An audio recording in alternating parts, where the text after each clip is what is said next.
Doctor चंचल जी भोपाल से। राधे राधे श्री हरिवंश। महाराज जी आपके चरणों में कोटि कोटि प्रणाम। महाराज जी, गुरु के चरणों में आजीवन निष्ठा बनी रहे, इसके लिए मैं क्या करूं? क्या भक्ति मार्ग में ऐसा होता है कि अपने गुरु के प्रति निष्ठा हट भी जाए?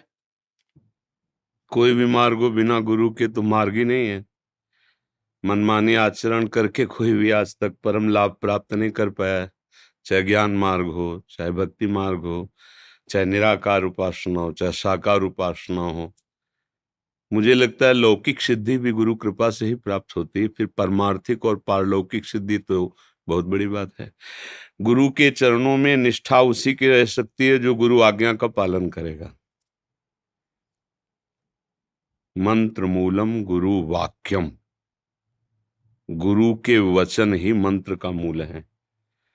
गुरु सेवा का सही स्वरूप गुरुदेव की आज्ञा पर अपने तन मन प्राणों का संचलन करना। प्राण मतलब श्वास, एक एक श्वास जो गुरु प्रदत्त नाम है, एक एक आचरण गुरु आज्ञा अनुशासन में, हमारे मन का संकल्प विकल्प गुरु आज्ञा के अधीन, तब तो निष्ठा निर्वाह कर सकता है। नहीं, गुरु की बाहरी दी हुई अनुकूलता को वो कृपा मान करके हर्षित होगा, लेकिन जब वो आंतरिक कृपा करेंगे, प्रतिकूलता देंगे तुम्हारे अहंकार का नाश करने के लिए, तब फिर टिक नहीं पाएगा, फिर उसकी गुरु निष्ठा नहीं टिक पाएगी। यदि गुरु के द्वारा दिए हुए दुलार को उसने अपने सद्गुण या सेवा फल माना, तो जब गुरु शासन करेंगे उसके अहंकार पर, क्योंकि कोई भी परमार्थिक वस्तु मान युक्त पुरुष को नहीं जागृत होती, चाहे वो इष्ट जागृत करे या गुरु। मान रहित हृदय में ही आध्यात्मिक प्रकाश होता है। निर्माण अमोहा जित संग दोषा, अध्यात्म नित्या विनिवृत्त कामा, द्वंद्वैर विमुक्ता। यहाँ उस परम पद का स्वयं प्रकाश हो जाता है, अर्थात देहाभिमान स्थूल सूक्ष्म कारण का जीव ही नष्ट हुआ तो स्वरूप बोध हो गया। यही परम पद है, अपने दास स्वरूप का या अपने आत्म स्वरूप का जिस भाव से चल रहा है उसे अनुभव हो जाना। इस अनुभव में सबसे बड़ी बाधा है देहाभिमान, अहंकार। अहंकार के कारण ही गुरुजनों की सेवा में रहते हुए भी हम लाभ नहीं ले पाते आध्यात्मिक। इसलिए गोस्वामी जी ने कहा, गुरुपद पंकज सेवा तीसरी भक्त अमान, मान रहित। अच्छा, दुलार से मान नष्ट नहीं होता, मान की पहचान दुलार से नहीं होती। जब अनुकूलता मिलती है तो सबको लगता है मेरे भगवान है, लेकिन जब तुम्हारे अहम पर चोट पहुंचे और तुम्हारी मान्यता के प्रतिकूल उनका शासन हो, क्योंकि हमारी मान्यता प्राकृतिक ही होगी, मन बुद्धि के अनुसार ही होगी, और गुरुदेव अप्राकृत चिदानंद स्थिति देना चाहते तो हमारे मन को प्रतिकूल ही लगेगी। उस समय उसको सह करके और जैसे अनुकूलता में दैन्यता पूर्वक उनका आदर और उनके वचनों का अनुगमन कर रहे थे, वैसे ही करते रहे तो गुरु निष्ठा बन जाएगी। और जिसके अंदर गुरु निष्ठा आ गई तो आराध्य देव उसके अधीन हो जाते हैं, चाहे वो बोध हो चाहे वो भगवान की रति हो। दोनों में गुरु मोक्ष मूलम गुरु कृपा, बिना गुरुदेव की कृपा के न शुद्ध भक्ति प्राप्त होती है न शुद्ध बोध प्राप्त होता है। ज्ञान तब माना जाता है वास्तविक जब वो विषयों पर विजय प्राप्त कर ले।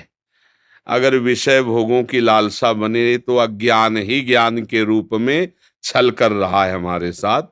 जब ज्ञान जागृत होता है तो इंद्रियां अंतर्मुख होकर के भगवदाकार होने लगती हैं। श्रद्धावान को ही ज्ञान प्राप्त होता है। श्रद्धावान लभते ज्ञानम तत्परा संयतेन्द्रिया, और ज्ञानम लब्ध्वा पराम शांति मचिरेणाधिगच्छति।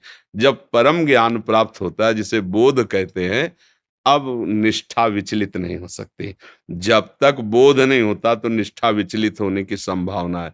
इसलिए आजीवन गुरु वचनों में जिन्होंने जीवन समर्पित कर दिया वो सच्चे गुरु सेवक हैं। गुरु के चरण दबाना, गुरु का वस्त्र प्रक्षालन करना, गुरु का प्रसाद पात्र मार्जन करना, ये अहोभाग्य है। पर इतना करते हुए उनकी आज्ञा का उल्लंघन करना, उस पर ध्यान न देना, तो मुझे लगता है गुरु की आध्यात्मिक वस्तु पर अधिकार नहीं प्राप्त कर सकता वो शिष्य।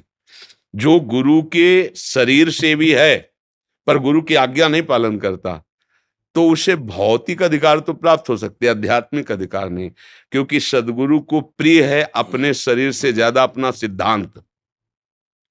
अगर शास्त्रीय सिद्धांत गुरुदेव की आज्ञा के अनुसार पालन नहीं करते तो मुझे जैसा संतों से सुनने और देखने को मिला है कि उसको जो आध्यात्मिक प्रकाश चाहिए वो नहीं हो पाएगा। जब हम भ्रमण करते थे तो बहुत से ऐसे चरित्र देखने को मिले।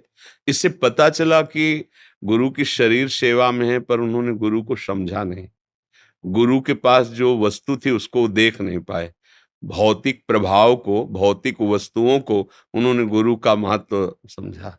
ये तो माइक है, इस पर गुरु के अंतर में एक ऐसी दिव्य वस्तु विराजमान है जिसके प्राप्त होने के बाद फिर कुछ प्राप्त करना बाकी नहीं रहता, और वो वस्तु गुरु कृपा। और गुरु कृपा उसी पर होती, आज्ञा समन सुसाहब सेवा। अपने साहब की सबसे बड़ी सेवा है उनकी आज्ञा पे चलना। एक बार हमारे यहाँ आचार्य ललिता शरण जी महाराज की सेवा में जो एक रहते थे, तो उन्होंने कहा एक हमारे यहाँ निज मंत्र है प्रेम प्राप्ति के लिए, तो कहा कि जय जय हमको निज मंत्र दे दो। हट, चुपचाप सेवा में लगा रहे, अभी निज मंत्र का अधिकारी थोड़ी हुआ है तो आचार्य डांट लगा दी। उस 2 बजे उठते थे और फिर जल मांगते थे, थोड़ा सा जल लेकर फिर शौच क्रिया आदि। तो 2 बजे उठे, उनका हरिवंश दास बोले जय जय, वो कुआं से पानी खींच रहे थे, जय जय, बोले सामने आओ, छोड़ दिया बाल्टी ऐसे, बिल्कुल जी महाराज। जल लाना, बोले महाराज जी जल तो बाल्टी रस्सी तो कुआं में गई, हम जले खींच रहे थे, आपका आदेश हुआ जैसे तुरंत आ जाओ। तो बोले ठीक है, अच्छा दूसरी बाल्टी और रस्सी मंगा देते, कल स्नान करके आ जाना, तुम्हें निज मंत्र दे देंगे। पहले दिन डांट लगाई थी, दूसरे दिन अपनी तरफ से कहा क्यों, आज्ञा पे है, आज्ञा पे है तो तत्काल वो वस्तु मिल। एक बार संदीपनी जी जिस विद्यालय में पढ़ रहे थे गुरुकुल में, बहुत से छात्र थे, तो गुरुजी ने उन्मत्त लीला की, बड़ी प्रियता देख करके उन्मत्त लीला की, थूक देना, रजमाल, मानो गुरुदेव जैसे विक्षिप्त हो गए, ऐसी लीला। अब धीरे धीरे सब विद्यार्थी भागना प्रारंभ, संदीपनी जी केवल बचे। वो अपने गुरु को स्नान कराना, उनके वस्त्र प्रक्षालन करना, भिक्षा मांग के लाना, उनको पवाना, उनके द्वारा किया हुआ प्रतिकूल व्यवहार चुपचाप सहना। कुछ ही दिन के लिए उनकी लीला थी, फिर स्वस्थ जैसी लीला की, और कहा पता नहीं कौन सा उन्माद आ गया था, बेटा सब कहाँ गए? तो उनका गुरुजी आपने जो प्रतिकूल व्यवहार किया तो सब लोग भाग गए और कह रहे थे गुरुजी अब पागल हो गए तो इसलिए। तो बोले तुम क्यों नहीं गए? बोले गुरुजी फिर आपको भिक्षा कौन तुम पवाता आके, और आपको स्नान, तो हमने तुम्हारे साथ प्रतिकूलता नहीं की क्या? बोले गुरुजी अब हमारा कुछ रह ही नहीं गया, ये तन आपका, प्राण आपका, मन आपका, आप प्रतिकूलता करो अनुकूलता करो आपका विषय, हम तो आपके बिके हुए दास है। तो गुरुजी की आंखों में आंसू आ गए और कहा बेटा मैं अपनी साधना और आराधना के बल से परम पद प्राप्त करूंगा, लेकिन वो परम पद स्वयं तुम्हारा शिष्य बनेगा आके। तो ब्रह्म की जो प्रतिष्ठा साक्षात भगवान श्री कृष्णचंद्र वो नीचे बैठे और संदीपनी जी ऊपर बैठे। गुरु कृपा ही केवलम।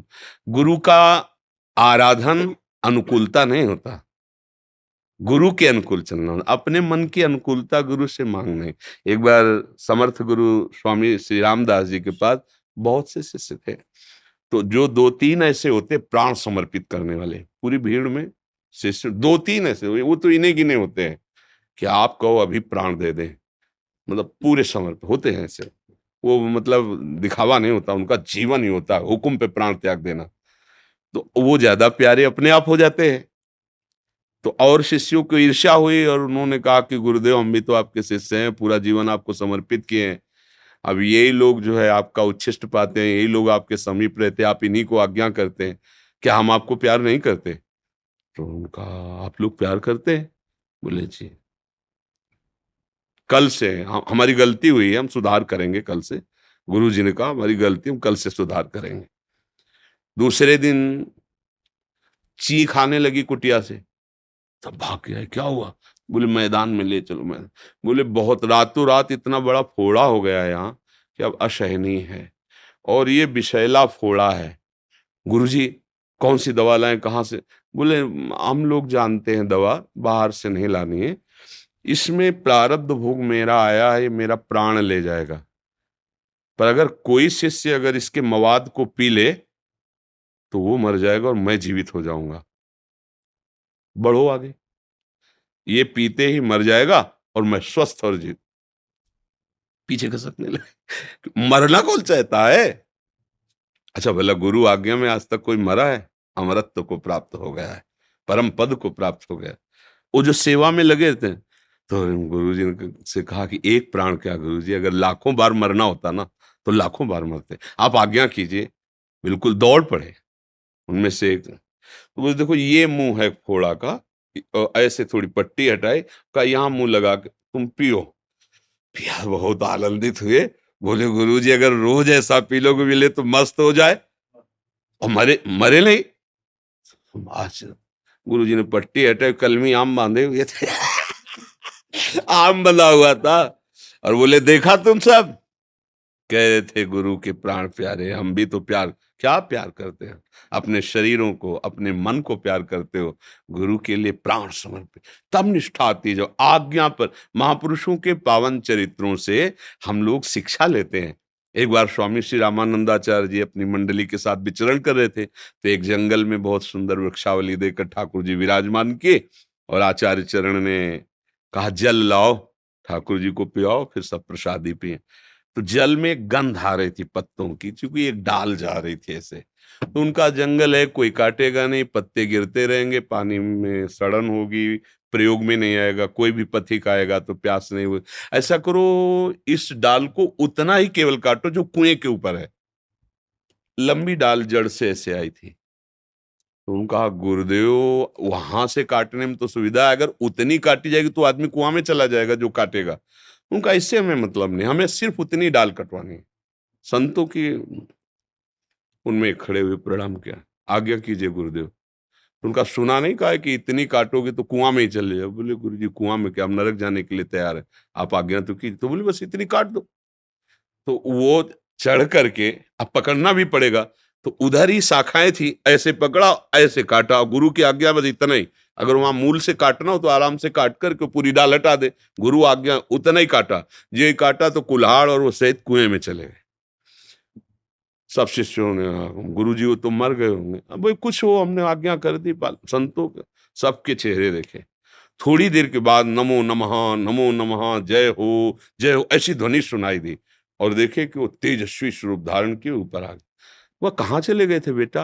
बोले प्रभु ज्यों ही कुआं में गए तो भगवान श्री राम के पार्षद आए और मुझे साकेतपुरी ले गए, और वहां सियाराम जी का जूठन प्रसाद दिया और आपके लिए माला प्रसादी दी है।